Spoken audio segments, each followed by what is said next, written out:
Hello everyone, मेरा नाम खुशी है और मेरा नाम प्रियांशी है। और आज हम क्लास 10 की फर्स्ट फ्लाइट बुक का second chapter Nelson Mandela ji की autobiography long walk to freedom के बारे में जानेंगे।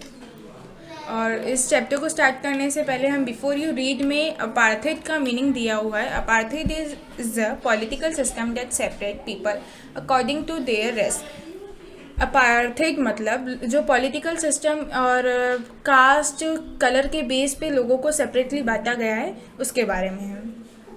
और इसमें पूरे में बस यही बताया कि आपने क्या नेल्सन मंडेला जी के बारे में आज तक सुना है। जो मंडेला जी थे वो अफ्रीकन नेशनल कांग्रेस के लिए उन्होंने अपार्थाइड सिस्टम के लिए जो उनकी कंट्री में था उसको ख़त्म करने के लिए उन्होंने अपनी पूरी लाइफ अपार्थाइड के ख़िलाफ़ लड़ी। और उन्होंने 30 ईयर यानी 30 साल जेल में गुजारे थे उस अपार्थाइड सिस्टम के लिए। और फिर फाइनली डेमोक्रेटिक इलेक्शन हुआ साउथ अफ्रीका में 1994 में, और मंडेला जी जो थे वो फर्स्ट ब्लैक प्रेसिडेंट बन गए नए नेशन के, जो नया नेशन शुरू हुआ। और इस एक्सट्रैक्ट में जो नीचे हम देखेंगे उसमें उनकी autobiography long walk to freedom Mandela speak about historic occasion. वो एक बहुत ही हिस्टोरिक ओकेज़न और इनोवेशन के बारे में बात कर रहे हैं जो 10 मई 1994 में हुआ था। सो इसमें बता रहे हैं Mandela become south Africa's first black president. Nelson Mandela has become first black president वो आफ्टर 3 सेंचुरी यानी 300 ईयर्स के वाइट्स के रूल के बाद वो फर्स्ट ब्लैक प्रेसिडेंट बने थे। और उन्होंने ANC यानी अफ्रीकन नेशनल कांग्रेस पार्टी को जीता। पार्टी में 252 वोट्स जीते थे ओवर 400 सीट्स में से। और उन्होंने वो पहला डेमोक्रेटिक इलेक्शन था साउथ अफ्रीका की हिस्ट्री में। और एक इनॉग्रेशन सेरेमनी हुई थी जिसकी हम बात कर रहे थे, वो यूनियन बिल्डिंग एम्फीथिएटर इन प्रिटोरिया में हुई थी जो आज होने वाली थी। और उसे पॉलिटिशियन 140 कंट्रीज़ से भी ज़्यादा कंट्रीज़ की डिग्निटरीज़ यानी बड़े बड़े लोग, नेता और प्रधानमंत्री वगैरह जो भी लोग थे बड़ी बड़ी कंट्रीज़ के, वो लोग बड़े बड़े लोग आए थे। और फिर उन्होंने कहा never never again will this beautiful land experience the operation of one by another. अब कभी भी मतलब आज के बाद कभी भी जो हमारी ब्यूटीफुल लैंड है, जो साउथ अफ्रीका का लैंड है, वो वापस कभी अपार्थाइड सिस्टम कभी नहीं सहेगा, ऐसा नेल्सन मंडेला ने जो एड्रेस करते हुए कहा। और उन्होंने ये भी कहा कि जो 1 लाख से भी ज़्यादा लोग, मैन वुमेन और जो चिल्ड्रंस थे, उनके ऊपर जो अपार्थाइड सिस्टम रेसेस के ऊपर हुआ था, वाइट एंड ब्लैक्स के ऊपर, तो अब वो कोई भी नहीं सहेगा। और जब ये सब हो गया तो लोग खुशी से गा रहे थे, झूम रहे थे। ऑब्वियसली बात है कि अगर इतने सालों के बाद ये सिस्टम हमारी कंट्री में होगा तो कोई भी इंसान बहुत खुश होगा, उसकी कंट्री के लिए भी। अब हम इसका स्टैंजा शुरू करते हैं। 10th में Davenant, bright and clear for the past few days I had been pleasantly beside by dignitary and world leader who were coming to pay their respect before the inauguration. The inauguration would be the largest gathering ever of international leader on South African soil. So अब इसका Hindi meaning जानते हैं। 10 मई की सुबह को जो मानते हैं 10 मई की सुबह को ये इनॉग्रेशन हुआ था। कहाँ पे? अपना ये जो लवली सैंडस्टोन इन प्रिटोरिया है, जिसे कि हम अपने इंडिया में भी हैं, रेड फोर्ट के नाम से हम जानते हैं। तो इसमें ये बहुत सारे डिग्निटरीज, वर्ल्ड लीडर्स, इन्होंने इनॉग्रेशन को अटेंड किया था। ये जो अटेंड किया था उसे ये दर्शाता है कि जो बहुत सारी कंट्रीज़ हैं वो अब एक साथ मिलकर इक्वालिटी की बेस पे रहेंगे। तो इसमें हम देखेंगे कि बिसाइड जो for the past few days I had been pleasantly beside by the dignitaries, मतलब यही जो मैंने अभी कहा, बहुत सारे डिग्नेटरीज ने ये आके अपना सराउंड कर लिया था अपने इनॉग्रेशन के, जहाँ पे टुक आउट हुई थी प्लेस में। और अपने अफ्रीकन सॉइल में सबसे बड़ी गैदरिंग हुई थी बहुत सारी इंटरनेशनल लीडर्स की। तो अपने the ceremony took place in lovely sandstone Pretoria formed by the Union Buildings in Pretoria for decades.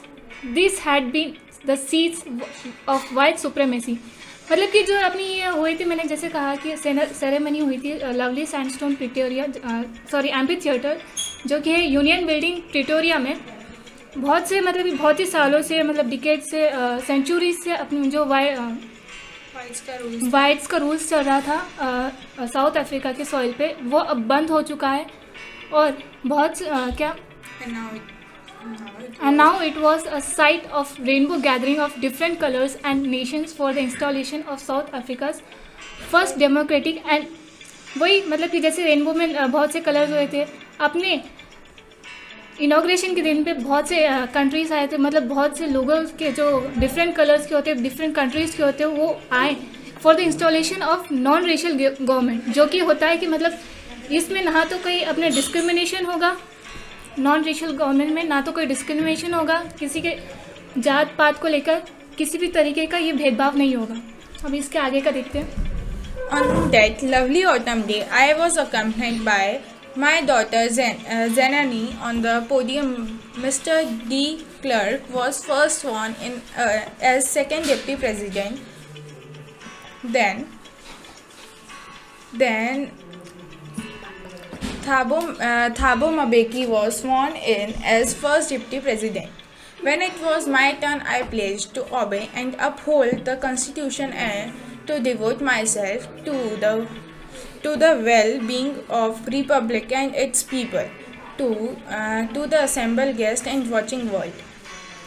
जो नेल्सन मंडेला जी हैं वो बताते हैं कि उस लवली ऑटम डे पे उनकी बेटी जो जेनिनिया थी, उन्होंने भी उन्हें कंपनी दी, और मिस्टर डे क्लर्क जो सेकेंड डिप्टी प्रेसिडेंट थे साउथ अफ्रीका के, वो उस फर्स्ट डिप्टी प्रेसिडेंट और सेकंड डिप्टी प्रेसिडेंट, फर्स्ट जो थे थाबो मेबेकी थे, और जब मेरी टर्न आई तो मैंने उनको प्लेज पूरी जो रिपब्लिक थी उसको एड्रेस किया और कहा कि मैं ऑबे करता हूँ जो मेरा कॉन्स्टिट्यूशन है, और मैं अपनी खुद की पूरी आत्मा से इस कॉन्स्टिट्यूशन और इस धरती को अपने आप में समर्पित करता हूँ। उन्हें बताते हुए, उन्हें असेंबल करते हुए उन्होंने कहा, Today, all of us do by our presence here confer glory and hope to newborn liberty out of experiences of an extraordinary human disaster that lasted too long must be born a society of which all humanity will be proud.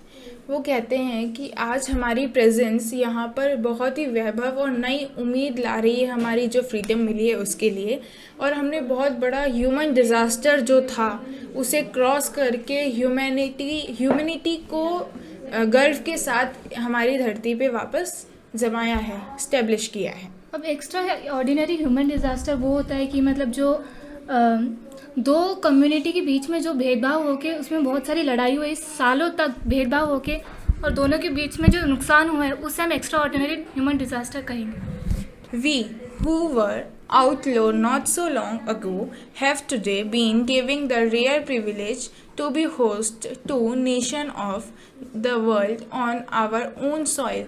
We thank all of our distinguished international guests for having come to take a position with the people of our country of what is after a common victory of justice for peace or for human dignity.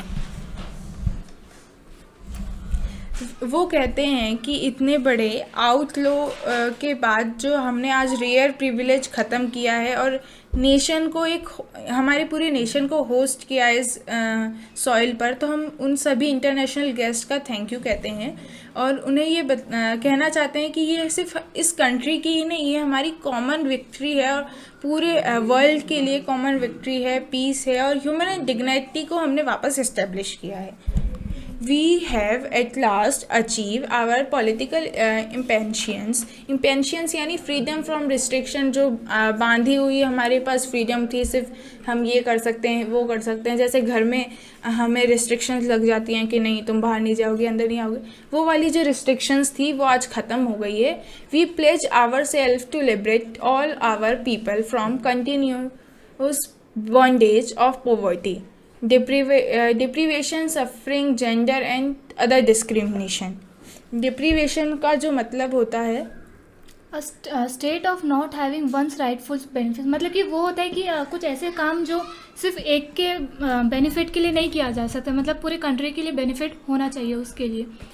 और suffering gender religion suffering gender है ना। जैसे कि हम देखते हैं कि लड़का लड़की में बहुत सारे होते हैं, भेदभाव होते हैं, जैसे कि बहुत से घरेलू काम को लेकर हम बाहर नहीं जा सकते, वो सारे काम को जो होता है। डिस्क्रिमिनेशन हाँ। होती है वो चीज़ें ख़त्म कर दी है, और जो हमने अपार्थिक मतलब जो कलर रेशियस और जो चीज़ें ख़त्म करी है वो सिर्फ एक इंसान के लिए नहीं है, पूरी कंट्री के लिए ही उतनी फायदेमंद है, और हमारे लिए ही नहीं बल्कि दूसरी कंट्रीज पीपल के बीचों की जो बॉन्डिंग थी, जो पॉवर्टी थी हमारी कंट्री में, वो भी ख़त्म और होगी। ह्यूमन डिजास्टर मतलब जो लड़ाइयाँ हो रही थी अब वो पीस में बदल चुकी है, अब कोई लड़ाइयाँ नहीं होगी इस बात को लेकर। पॉवर्टी खत्म हो जाएगी, क्योंकि ये था कि जो ब्लैक पीपल हैं वो ब्लैक अंदर ही अंदर अपना ब्लैक के बीच ही कारोबार कर सकते हैं, और वाइट के बीच ही कर सकते हैं, तो इससे पॉवर्टी बढ़ती जा रही थी। लेकिन अब एक्सचेंज होते रहेंगे वाइट और ब्लैक्स के बीच में, तो बहुत आसानी हो जाएगी, और हमारी जो पॉवर्टी है वो भी ख़त्म हो जाएगी।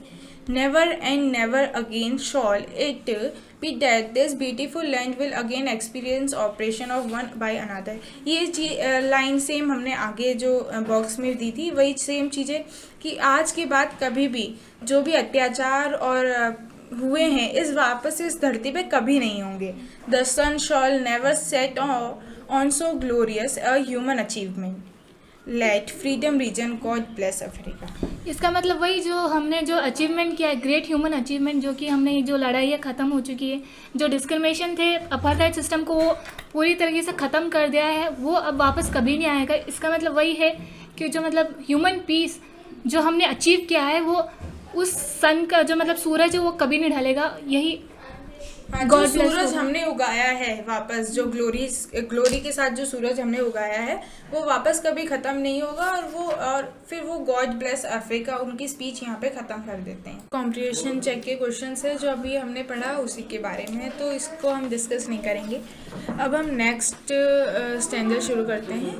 A few moments later, we all lifted our eyes in awe as a spectacular array of South Africa jets, helicopter and troop carrier roared in perfect formation over the Union building. It was not only a display, pinpoint precisions and military force, but a demonstration of military loyalty to democracy, to a new government that had been freely and fairly elected. Only moment before, the highest generals of South African Defence Force and police, their chest badged with ribbon and medal from day gone by, salute me and pledge their loyalty. कुछ ही देर बाद हमने जैसे ही हमारी आंखें ऊपर करी, स्पेक्चुलर array यानी एक इम्प्रेसिव डिस्प्ले आया था जो कलरफुल था, अट्रैक्टिव था, मतलब जो आसमान था वो बिल्कुल ही कलरफुल और अट्रैक्टिव सा बन गया था। जो साउथ अफ्रीकन जेट्स और हेलीकॉप्टर और ट्रूप्स के जो कैरियर थे, यानी उन्होंने आसमानों में उड़ाने लगाने लगी, पूरे आसमान को रंगीन बना दिया। जैसे हमारे यहाँ 26 जनवरी के दिन होता है, जो हम रिपब्लिक डे के दिन देखते हैं, आसमानों में जो उड़न निकलती है, और रोडों पे जो उनके ट्रुप्स कैरियर थे, जैसे हमारे यहाँ झांकियाँ निकलती है, ऐसे ही उनके यहाँ ट्रुप्स कैरियर ने उनके यूनियन बिल्डिंग के ऊपर सारी चीज़ें बनाने लग गए। और सिर्फ ये पिन पॉइंट प्रिडिक्शन ही नहीं था, सिर्फ यूनियन वहाँ पे डिस्प्ले करने के लिए सिर्फ वही नहीं थे, बल्कि मिलिट्री फोर्सेस ने भी डेमोन्स्ट्रेशन दिया कि मिलिट्री लॉयल्टी को कैसे दिखाया जाए डेमोक्रेसी के। और नई गवर्नमेंट है जो हुई थी वो फ्रीली और फेयरली इलेक्ट करेगी, ये बताया गया। और उससे कुछ ही देर पहले highest general of South African defence force and police के जो हाईएस्ट जनरल थे, उनके चेस्ट पे बैडकेट and with ribbon and medals और जो बैडकेट लगाए जाते हैं, एक तरीके के बैचेस लगाए जाते हैं, उनको लगा के उन्होंने सैल्यूट किया, प्लेज लिया उनकी लॉयल्टी के लिए। और ये अनमाइंडफुल नहीं था, ये जो भी चीज़ें हुई ये इतने सालों से हुई ही नहीं थी, ये अनमाइंडफुल नहीं था।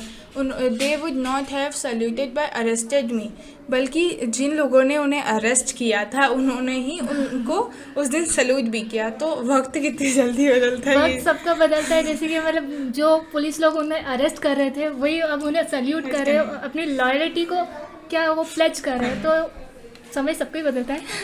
नॉट अनमाइंडफुल ऑफ का मीनिंग है कॉन्शियस और या फिर अवेयर होना, मतलब उन्होंने सोचा भी नहीं था, कॉन्शियस भी नहीं थे, अवेयर भी नहीं थे कि ये चीज़ होगी, इतने सालों में जो फैक्ट होगा वो वापस आएगा। फाइनली अ चेवरॉन यानी एक पैटर्न था जो वी शेप में होता था। और इम्पाला जेट, ये एक तरीके के जेट्स होते हैं जो स्मोक ट्रेल करते हैं, ब्लैक, रेड और ग्रीन, ब्लू, गोल्ड, सिल्वर, मतलब नया साउथ अफ्रीकन फ्लैग बनाया। और वो कलर का इसे जो फ्लैग बना था वो black, red, green, blue and gold, यानी 1 2 3 4 5 रंगों से मिलकर बनाया गया था। मतलब वही जो करतब हमारे इंडिया में दिखाए जाते हैं ज़्यादातर, जो 26 जनवरी को 15 अगस्त को वही करतब दिखाया, डिफरेंट मतलब जो हम अपने देश के रंग जो कि ऑरेंज, वाइट और ग्रीन है उसमें करतब दिखाया जाता है, वहीं के कलर में दिखाए जा रहे हैं। अब उसमें हम देखेंगे कि मतलब जो बहुत से 2 नेशनल सॉन्ग एंथम्स गाए थे, जो कि एक तो था अपना वाइट्स का लेकर और एक था ब्लैक्स का। मतलब दोनों एंथम, नेशनल एंथम साथ में गाए थे, जो कि उनकी इक्वालिटी और जो नॉन रेशियल गवर्नमेंट जो फॉर्म हुई थी उसको दर्शाया गया था। जो तो वाइट्स के लिए गाया था उसका नाम था निकोसिकी सिकेलेल, ये बहुत इम्पोर्टेंट है, आई फिक्रा। और जो ब्लैक ने गाया था डाइस्टैम, और ये ओल्ड एंथम था रिपब्लिक का। Although that day neither group knew the lyric of anthem they once display they would soon. जो ब्लैक पीपल थे, मतलब वो तो अपना नेशनल एंथम भूल ही चुके थे कि नेशनल एंथम भी क्या होता है, क्योंकि फिर उस दिन उन्होंने नया नेशनल एंथम जो उनका हुआ वो उन्होंने अपने पूरे दिल से गाया, मतलब। और उसके बाद है, on the day of inauguration I was overwhelmed with a sense of history in the first decade of 20th century, a few years after bitter Anglo-Boer, and before my own birth, the white-skinned people of South America patched up their difference and directed a system of racial domination against the dark-skinned people of their own land. The structure they created formed the basic of one of harshest, most inhumane society of world has ever known. Now in the last decade of 20th century and my own 8th decade as a man. इसको हम यहाँ से देखते हैं कि उस inauguration के दिन बहुत ही ओवर हैम्बल, यानी बहुत ही हसीन हिस्ट्री क्रिएट हुई थी उस दिन। 20th जो सेंचुरी थी उसमें पहली बार एंग्लो बियर और मेरा खुद का जो जन्म हुआ था, जब वाइट पीपल ने एक डिफरेंस इरेक्ट सिस्टम जो था उसका डेमोस्ट्रेशन किया था डार्क स्किन पीपल के सामने, उनके खुद के लैंड के ऊपर। उन्होंने ये बताया था कि जो हार्डेस्ट बेसिस की जो इनॉर्मल society was ever known in my last decade 20th century। मतलब कि वही जो जिस दिन पे वो पैदा हुए थे, जिस टाइम पे वो पैदा हुए थे, वो जो वाइट्स पीपल ने जो क्या अपना मतलब कि अपने डोमिनेशन का जो डिस्कस किया था कि उनके खुद के लैंड पे, तो उसमें ये क्रिएट हो गया था कि मतलब बहुत ही हार्शली क्रिएट हो गया था, बहुत ही इनह्यूमन, मतलब कि जो इंसानियत है वो पूरी तरीके से ख़त्म होने के मतलब चांसेस पे आ गई थी। और लास्ट डिकेड में नेल्सन मंडेला जो थे वो अपने खुद के मतलब कि लाइफ के जर्नी में बताते हैं कि उनके लिए फ्रीडम का मतलब as a boy, as a man और एज अ स्टूडेंट क्या होता है। तो उसमें हम देखते हैं कि एज अ बॉय जो वो चाहते थे कि वो मतलब कि फ्रीली घूमे ना, मतलब उन्हें रोक टाक के लिए कोई ये ना हो, रोक टाक के लिए कोई ना हो, मतलब कि और कुछ ना हो। और स्टूडेंट्स के लिए जो एज अ स्टूडेंट वो चाहते थे फ्रीडम, तो वो ये है कि मतलब वो जो पाना चाहते थे, जो इक्वल एजुकेशन वो पाना चाहते थे, और जो वो पढ़ना चाहते थे वो पढ़े, उन्हें कोई मतलब रोके नहीं कि तुम ये पढ़ो तुम वो पढ़ो। और ऐसा फिर जैसे जैसे वक्त बदलता गया, मतलब वो भी बड़े होते गए, और जब बात उनकी खुद की खाने की रोटी पे आई तो मतलब कि वही हो गया कि इक्वालिटी अब मैन रेस्ड, फैमिली के ऊपर जब बात आ गई तो वही अब फ्रीडम पे आ गए हम सब। That system had been overturned forever and replaced by one that recognized the right freedom of all people regardless of the color their skin। वो कहते हैं कि जो सिस्टम था वो बहुत ही ओवरटर्न हुआ हमेशा के लिए, और उन्होंने रिप्लेस कर दिया एक दूसरे को, और उनके राइट्स और फ्रीडम जो पीपल्स के बीच थे, उनके कलर के बीच, वो सब ख़त्म मतलब उसके अगेंस्ट वो खड़े होने लगे, क्योंकि जैसे जैसे वो बड़े हुए तो उन्हें पता चला कि जैसे बचपन में वो घूमना चाहते थे, लेकिन ब्लैक्स पीपल की एक अलग बाउंड्री बना दी थी, वो बाहर नहीं जा सकते। वो जब पढ़ने के लिए उन्होंने चाहा तो उनको उनका मनपसंद सब्जेक्ट नहीं मिल पाया, लेकिन जब वो बड़े हुए जैसे जैसे तो उन्होंने सोचा कि अब वो इस चीज़ जो हमेशा से चलती हुई चीज़ आ रही है उसको बदलना चाहते हैं, और ख़ुद के राइट्स और लोगों के जो राइट्स और जो रिकॉग्नाइज्ड प्ले थे जो उनके कलर और स्किन के बीच किए जाते थे, उनको ख़त्म कर दें। Had come about through the unimaginable sacrifices of thousands of my people whose suffering and courage can never be counted or repeated. I felt that day, as I have on so many other days, that I was simply the sum of all those African patriots who had gone before me. That long and noble line ended and now began again with me. I was pained that I was not able to thank them and that they were not able to see what their sacrifices had worth. इसमें repaid हम जानते हैं जो वापस चुका नहीं सकते। Patriots यानी हमारे जो देश के देशभक्त होते हैं वो, और वॉट यानी ओल्ड फैशन या फॉर्मल वर्ड्स यहाँ पे जो डन या फिर अचीव कर लिया है उसका मीनिंग है। और इस स्टैंजा में सिर्फ सिंपल सा कहा है कि मैं हमारे लिए जो वो आखिरकार वो दिन आ गया जो हमने सोचा ही नहीं था, इतने लोगों के सेक्रीफाइसेस करेज के वजह से, और ना ही हम उन्हें वापस रीपेड कर सकते हैं। उन्होंने जितना हमारे लिए किया उसको हम कुछ भी चुका नहीं सकते हैं। और मैं सोचता था कि मेरे लिए बहुत सारे दिन हैं मेरे पास उन लोगों को गिनने के लिए जिन्होंने ये किया, और अब तो जो लॉन्ग नोबल लाइन्स हैं यानी जो हमारी किताबें हैं वो भी ख़त्म होने आ गई हैं, उनके अगर लिखने चाहें और मेरे साथ फिर से शुरू हो जाएंगी। और मैं बहुत ही दुख के साथ ये कहता हूँ कि मैं उन लोगों को थैंक यू नहीं कह पाया, थैंक्स नहीं कर पाया जो हम लोग मुझसे पहले चले गए, और उनके लिए दुख उतना ही दुखी हूँ कि वो ये सब देख नहीं पाए जिनके सेक्रीफाइसेस ने ये सब किया।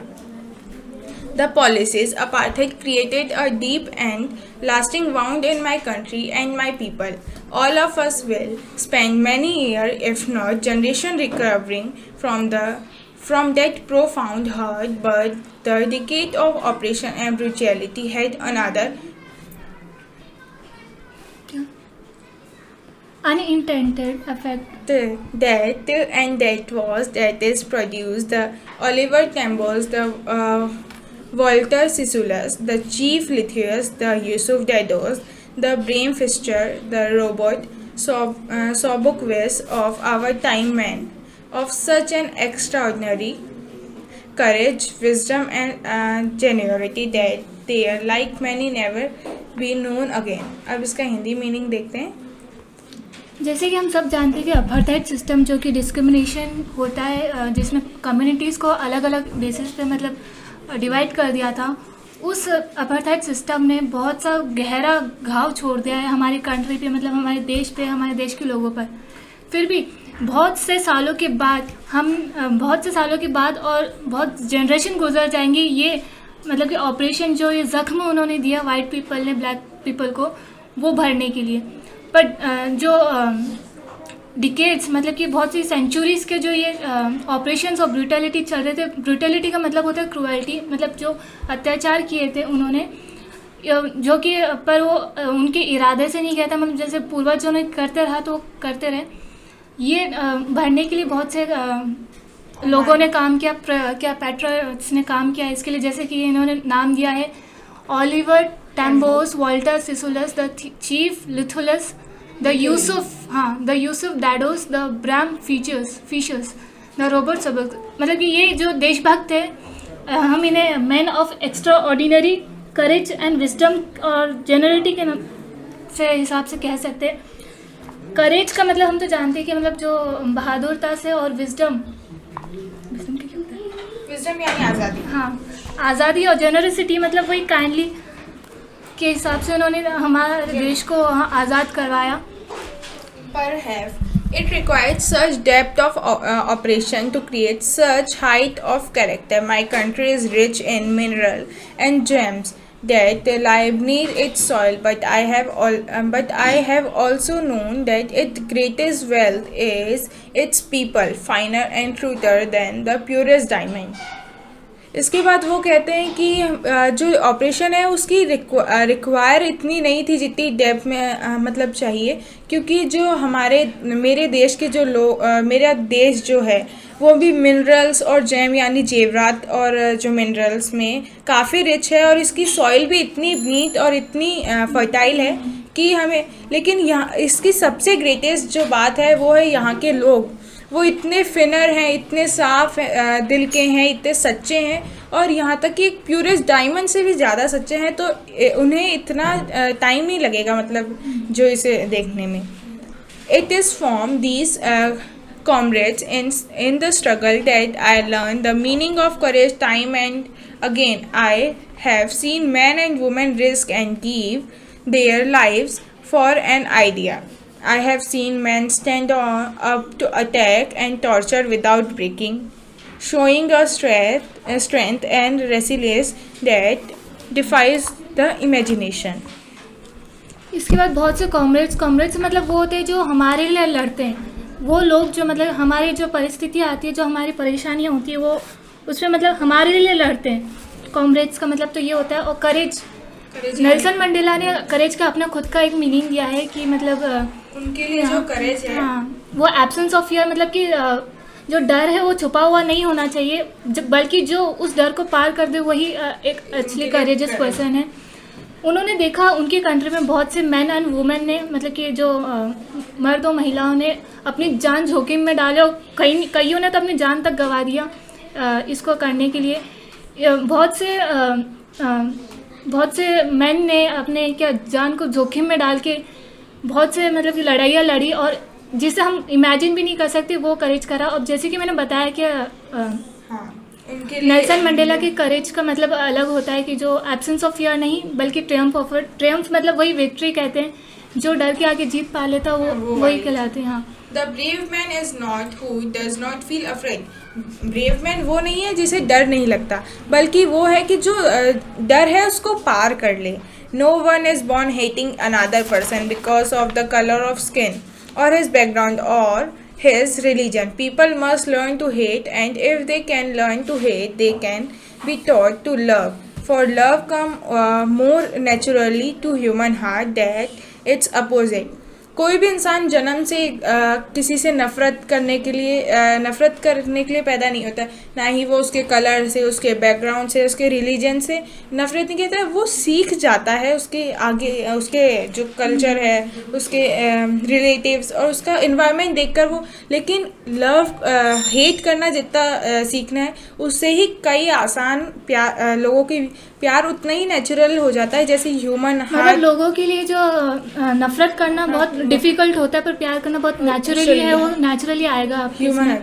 हाँ, Even at grimmest time in prison, when my comrade and I were pushed to our limit, I would see a glimmer and humanity in one of God's, perhaps just a second.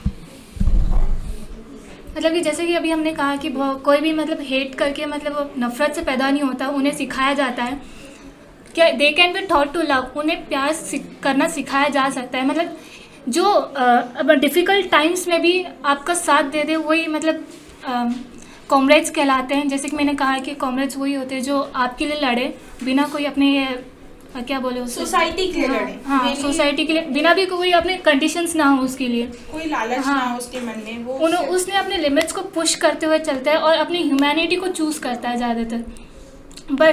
But it was enough to reassure me and keep me going. मतलब कि ये मेरे लिए काफ़ी था कि मेरे लिए आगे बढ़ते जाना। मतलब कि मेरे को अब कोई मतलब रोक नहीं सकता कि मतलब मैं अभी इंडिपेंडेंस के लिए, मतलब आज़ादी के लिए लड़ूँ। Man's goodness is a flame that can be hidden but never extinguish. जो मैन की जो अच्छाई है, मतलब जो जिसे ख़त्म नहीं की जा सकती, वो एक ऐसी फ्लेम है, ऐसी आग है जो कभी भी ख़त्म नहीं कर सकती, मतलब एक्सटिंग्विश, बुझाई नहीं जा सकती उसे।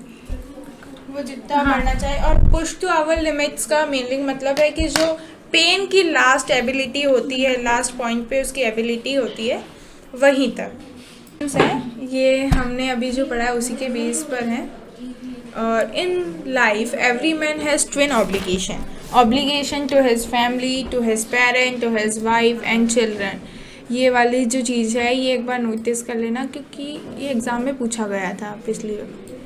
यहाँ पे ऑब्लिगेशन का मतलब होता है ड्यूटीज़, अपनी रिस्पॉन्सिबिलिटीज़ जो होती है वो, मतलब कि हर इंसान की दो रिस्पॉन्सिबिलिटीज़ होती है, एक तो अपनी फैमिली को लेकर, फैमिली फ्रेंड्स और ये इसको लेकर, और अपने कम्युनिटीज़ को लेकर, जो कम्युनिटी के कंट्री को लेकर।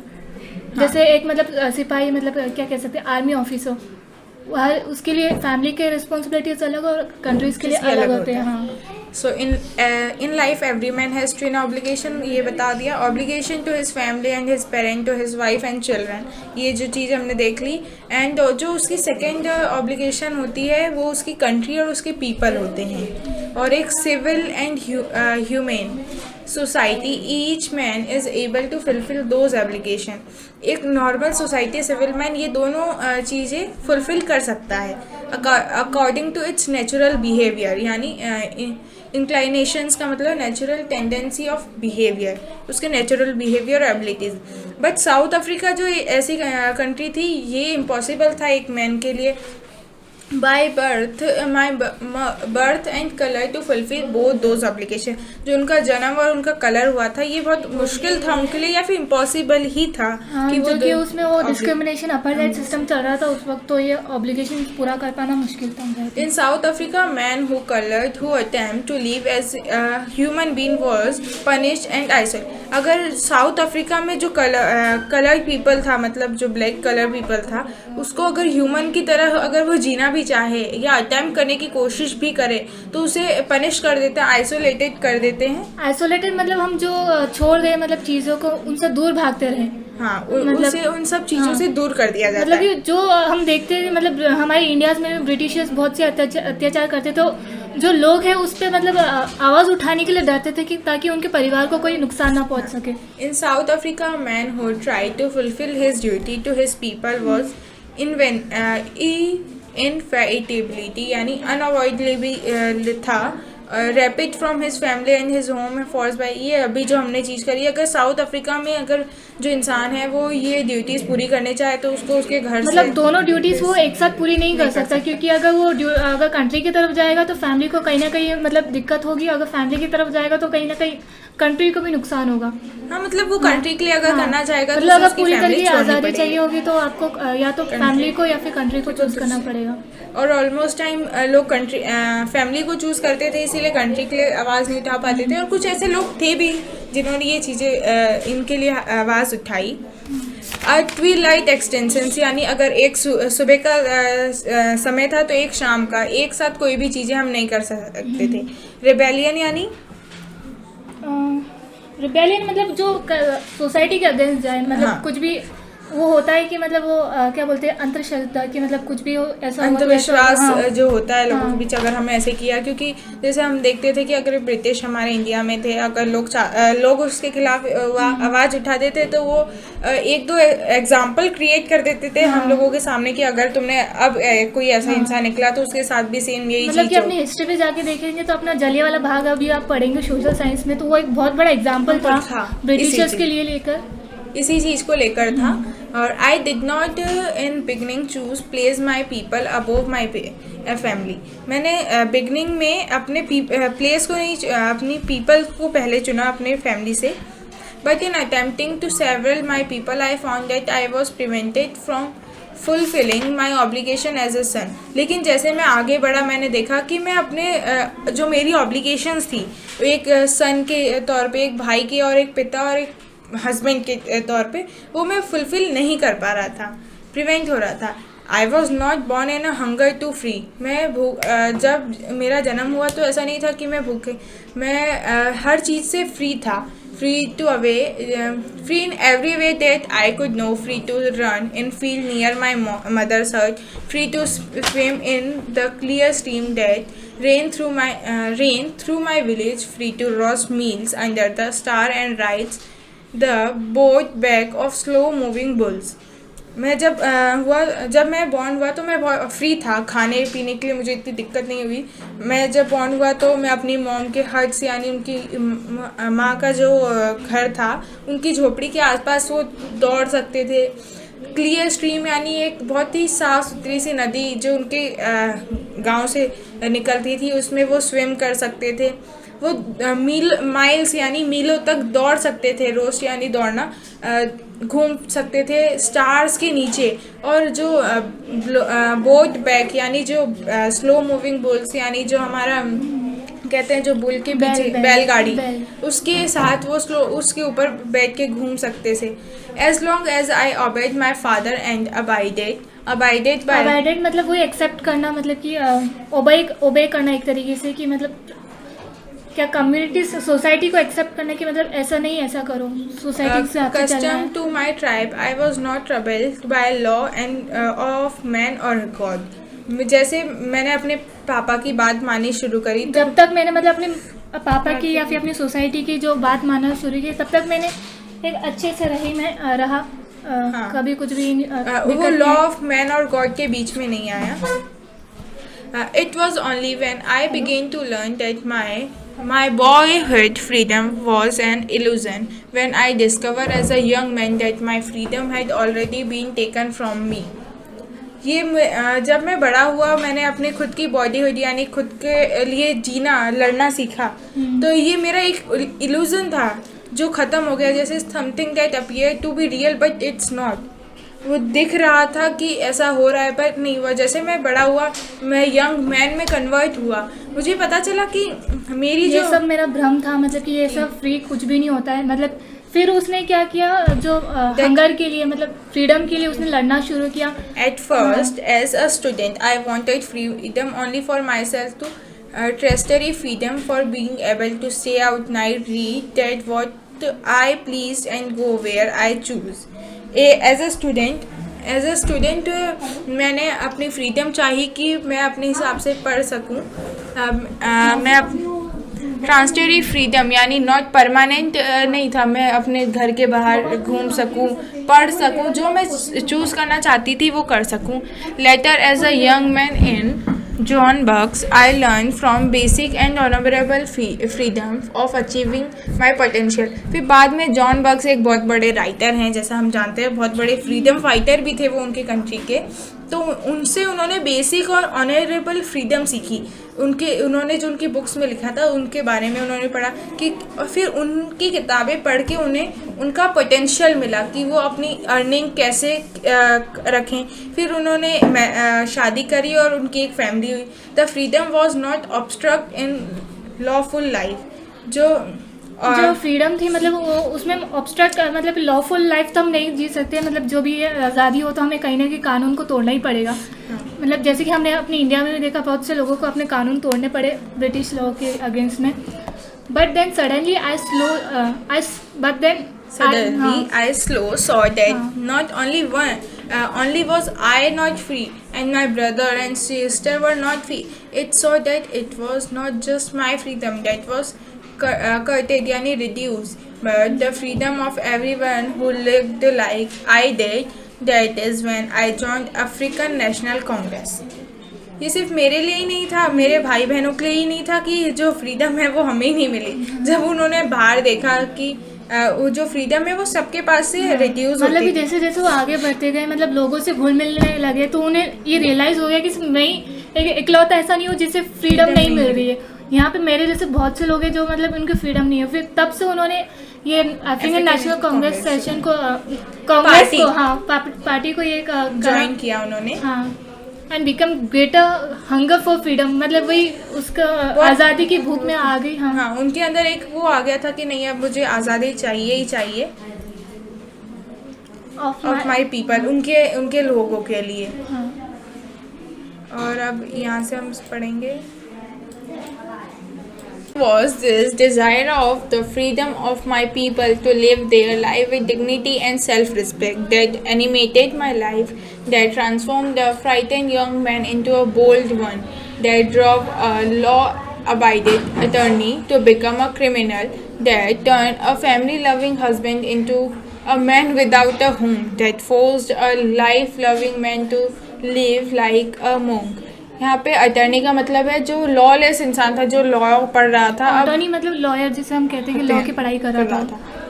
उसे ही अब लॉ को तोड़ना पड़ रहा था और विट्रियस का मतलब वर्चुअस का मतलब क्या बोले उससे, वर्चुअस का मतलब मॉरल गुड वे, मतलब जो गुणवान होते हैं जिसमें गुणों की कुछ कमी नहीं होती। कमी ना हो। हाँ मतलब बेसिकली अभी उनको यहाँ से जेल में ढाल दिया गया था और उनकी जो इच्छा थी वो, हाँ, मतलब इसमें हम ज़्यादातर देख रहे हैं कि ये यहाँ पे लोगों की बहुत सी डिज़ायर थी कि मतलब जो फ्रीडम ऑफ लाइफ है, मतलब उनके खुद के इसमें डिग्निटी और सेल्फ रिस्पेक्ट को उन्होंने खुद को एक मतलब इमेजिनिंग कर लिया था, इमेजिन, और इसी इमेजिनेशन के तहत में मतलब जो पर्सन मतलब डरा हुआ सहमा हुआ पर्सन था उसे एक बोल्ड वन में कन्वर्ट होना पड़ा। बोल्ड मतलब वही जो किसी से डरता नहीं हो, मतलब बोलने से पहले आप कुछ सोचता नहीं है, मतलब जो फ्रीडम के लिए कुछ भी कर सकता हो।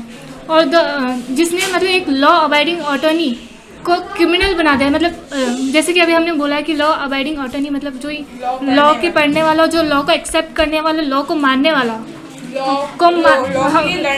कानून के लिए लड़ने वाला उनको, और वो इंसान क्रिमिनल बन गया।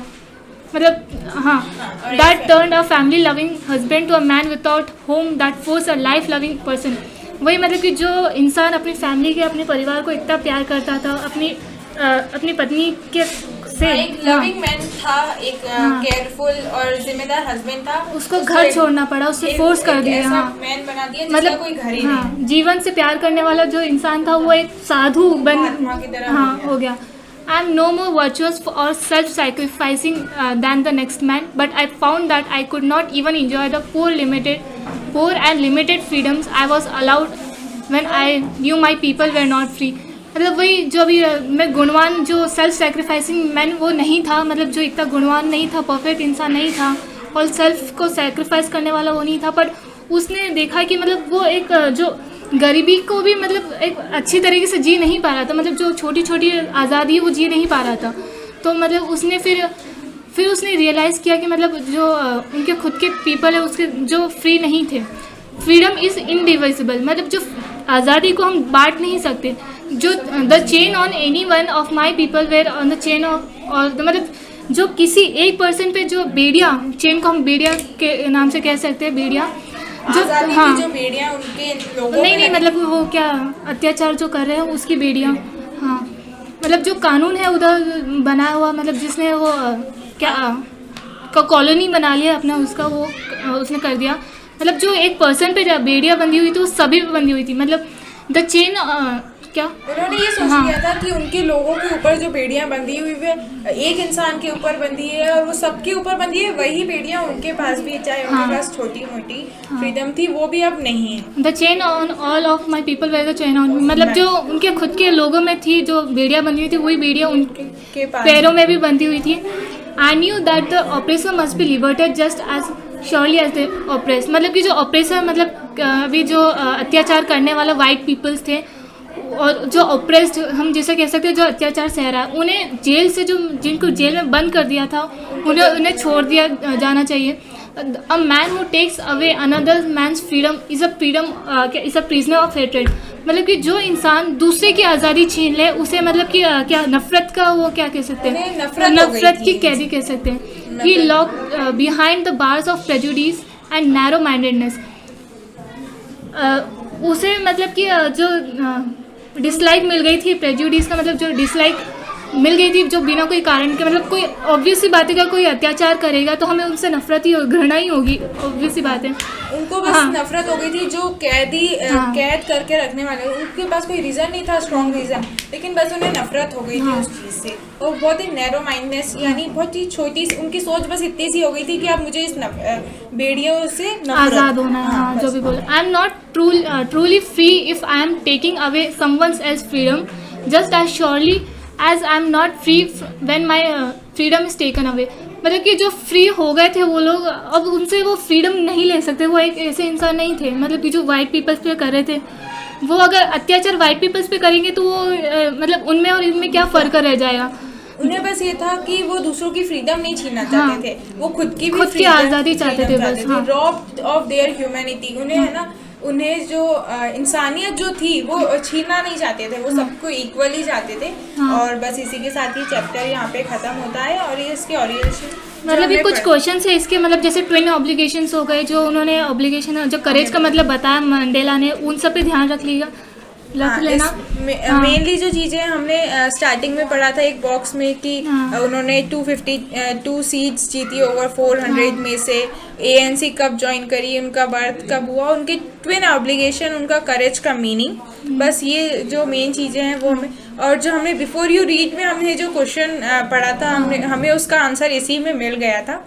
मतलब कि जो हमने समरी पढ़ी थी उनके स्पीच में वो हमारा पूरा चैप्टर कवर हो गया था वैसे। हाँ, जो हमने ये बॉक्स पढ़ा बस इसी के बारे में था। वो ये देख लेना कि इनॉग्रेशन कहाँ पे हुआ था, ये buildings union buildings of amphitheatre Pretoria में हुआ था। हाँ, बस यही चीज़ें थी और इसी के साथ हमारा चैप्टर खत्म होता है। Thank you everyone and bye bye.